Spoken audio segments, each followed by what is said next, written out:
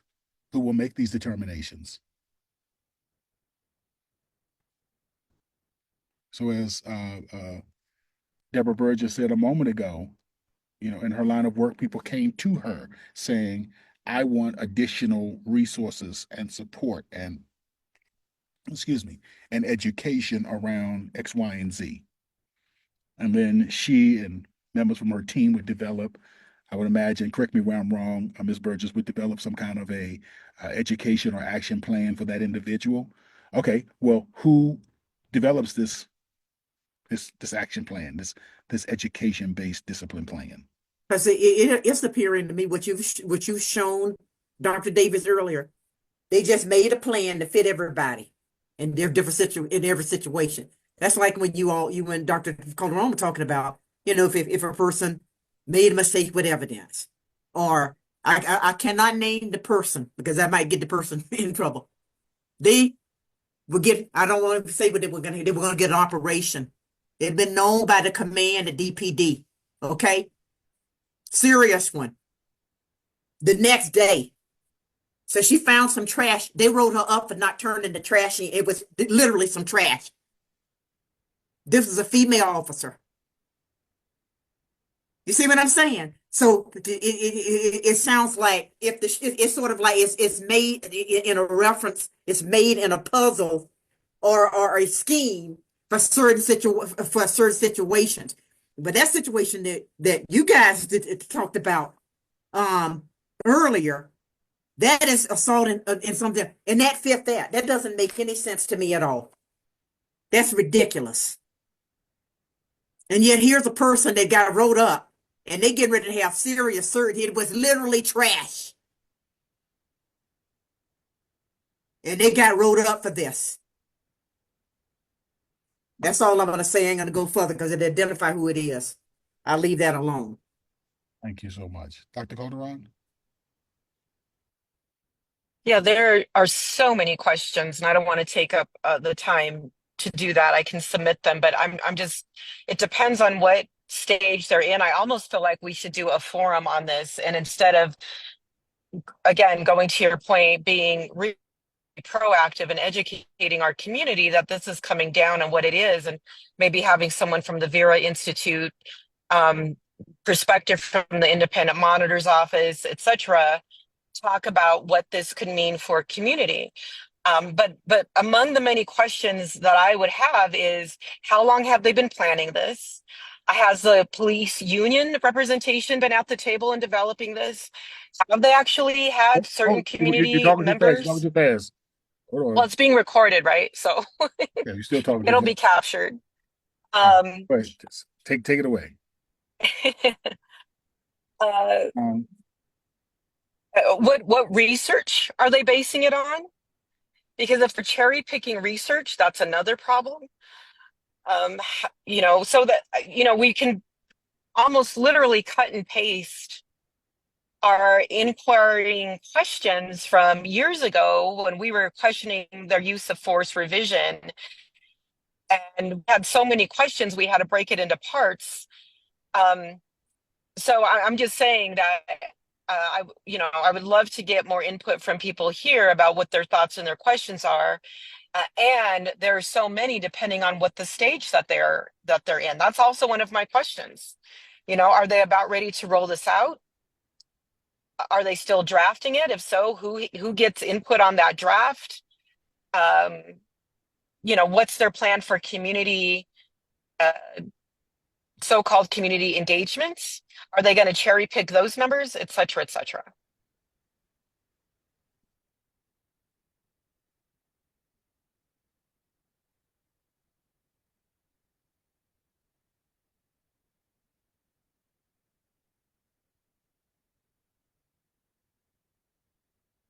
If there could be like a mass flyer to be posted, you know, like people do, it just says like a little history of how hypocritical this is or something, like just a mass public awareness campaign for it. Because when you explain the history of what is, like, at first it sounds good, I would think, sort of, a little bit. I mean, it did to me because I like education, but like when you find out the truth of where all this is coming from, it's horrible. It's like the most hypocritical, immature thing I've ever heard of. So like, if there's somebody that can print out flyers and everything about this, or like little handouts to those people that are showing up, to whoever's making the decisions about this, and more, and other nonprofits that you can like send all this information, like how I send annoying ass mass emails out to people, like do that, but to a bunch of nonprofits so they know that this is going on. I don't know, like more people need to realize how horrible this is so we can raise awareness and protest it.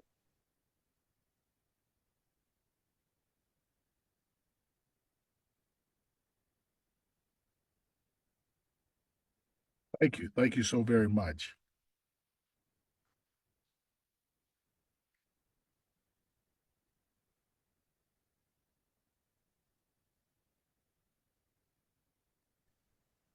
Jesse has a comment in the chat. Where has this approach been successful, and we need examples? And then Amy, I saw you had your hand up. Did you want to, do you have a comment as well? Hi, yes, thank you so much. I'm curious what the approval process is for this to actually go into policy. I'm wondering if it go before city council or anyone else that we could be advocating for to oppose this.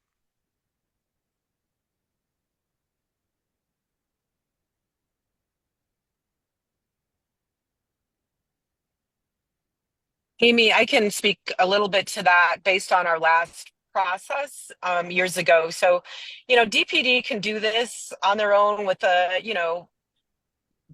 safety manager signs off, the mayor's office signs off. But how we were able to actually get input, guidance, seats at the table was that city council actually raised concerns as well.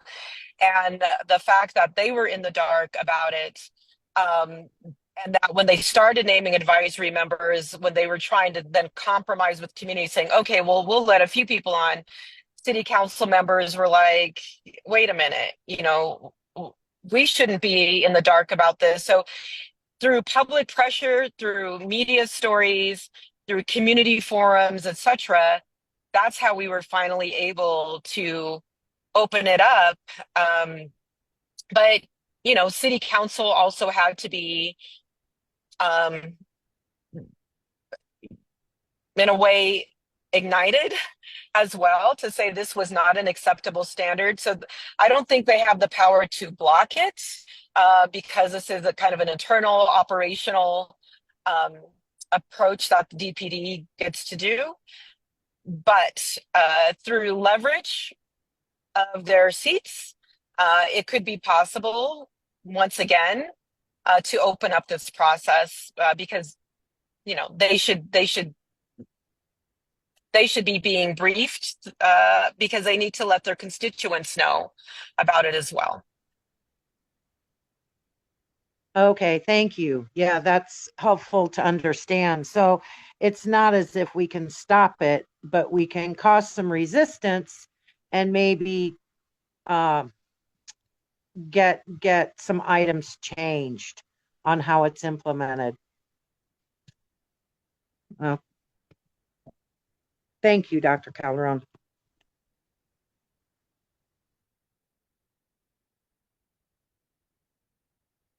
Anyone else? And Dr. Calderon, I think you hit the nail on the head. I think we need to have some community forum that will where we can discuss this more openly and ask the chief to be there. What's the name of that sheriff from LAPD that developed it again? What's his name again? Could you just go back to that slide just really, really fast, real quick? His name, Sheriff Leroy David Baca. Yeah, that's what I'll be trying to show Jesse LaShawn Paris here. Sheriff Leroy David Baca. What happened with that guy? He's a complete hypocrite, and he's the one that developed the EBD. Yeah.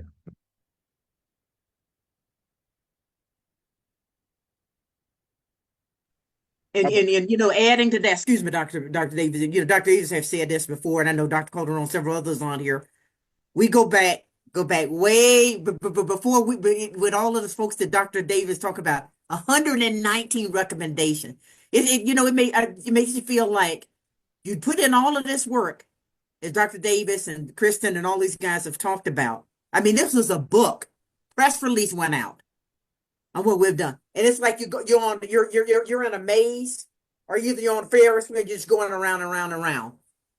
Like they're like they're playing a game, and I you know that just makes me extremely angry when I'm seeing something like this, and they're gonna thinking about using this. To me TOCA, it slaps in TOCA face and everything else we have done as far as I'm concerned. I can't believe this what I've seen, but they're trying to do unbelievable.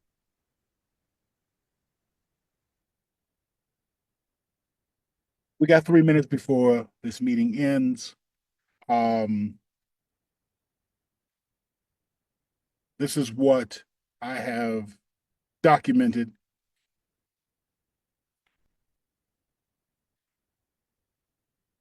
This is what I have documented as to what are the community questions and concerns. And as I shared, I think that what Dr. Calderon shared would be very important for us to do. Because here's what we don't want. We don't want this to be an emotional thing where we're upset and angry and we blow off steam at this meeting, you know, and then it just dies. And the next thing we look up, it's being implemented. This can't be a repeat of the George Floyd protests where no justice, no peace, and then we all go back to our houses and there's still no justice and no peace.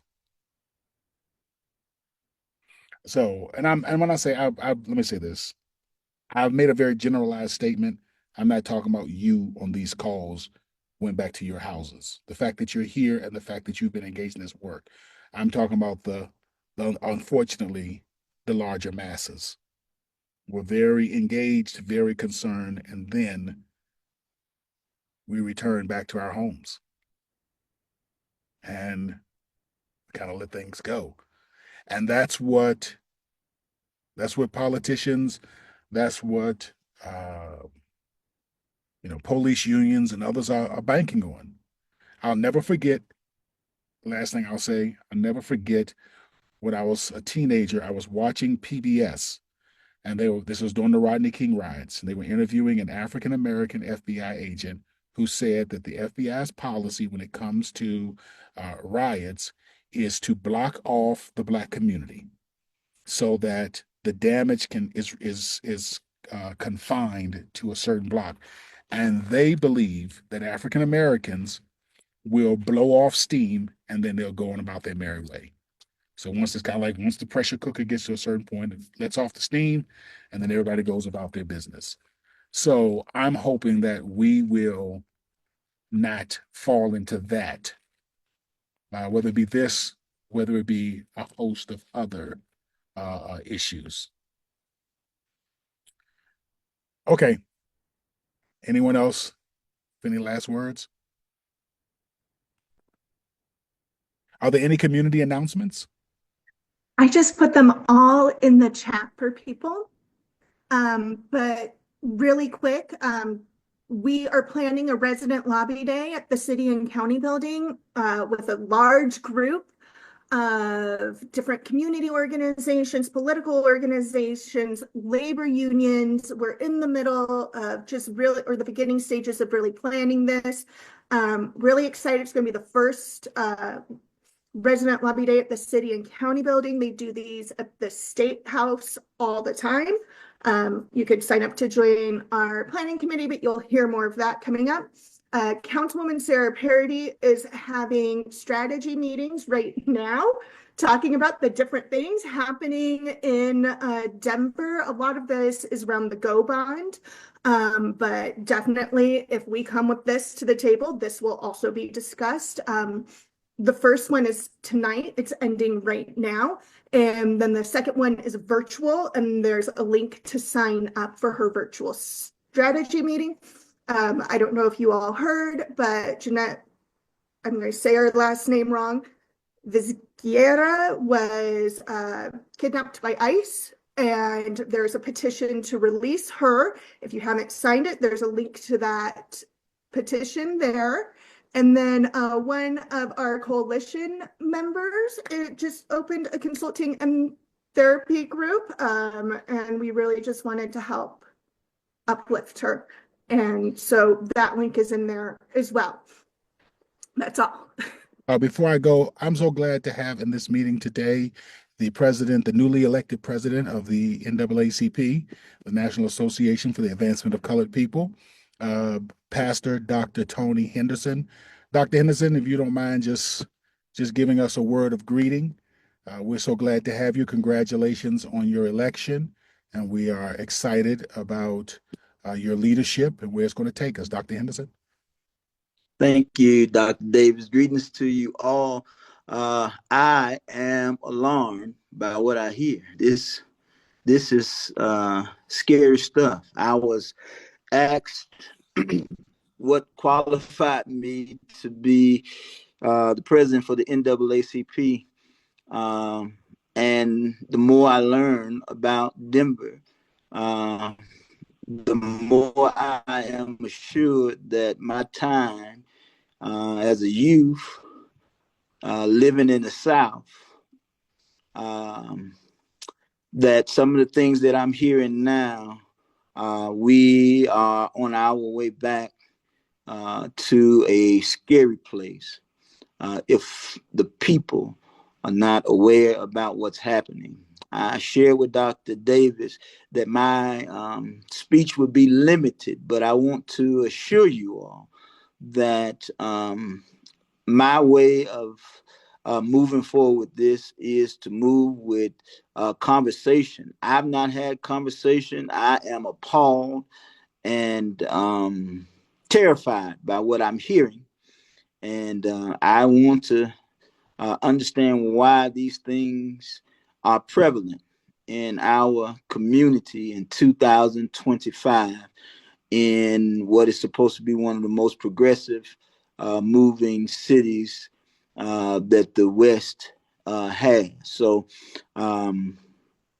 know that the NAACP seeks to hear and understand what's happening in our community, and our voices will not be hushed. We will press forward, and our goal is to hear the truth and see how we can make a difference. So know that you have champions, you have those that are speaking, that will speak for, and ask those difficult questions to those that are in leadership to understand better why things are moving the way that they are moving.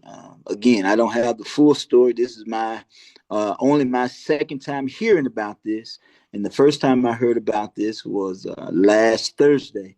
And so hearing this from more citizens is a scary, almost nightmarish feeling coming from the state of Mississippi. This sounds eerily familiar. So we will be asking those questions of our leadership of why these things are happening. Thank you. Thank you, sir. Really appreciate you, and look forward to working with you. We're gonna get to the bottom of it. We're gonna get to the bottom of it, Doc. I really appreciate you, sir. Thank you all for staying over an additional 5 minutes. I wish each of you a phenomenal rest of your week. You take care, and we'll be getting out information to you, and we will begin the process of planning some kind of public forum. We will need your help in getting that word out and getting people to attend it.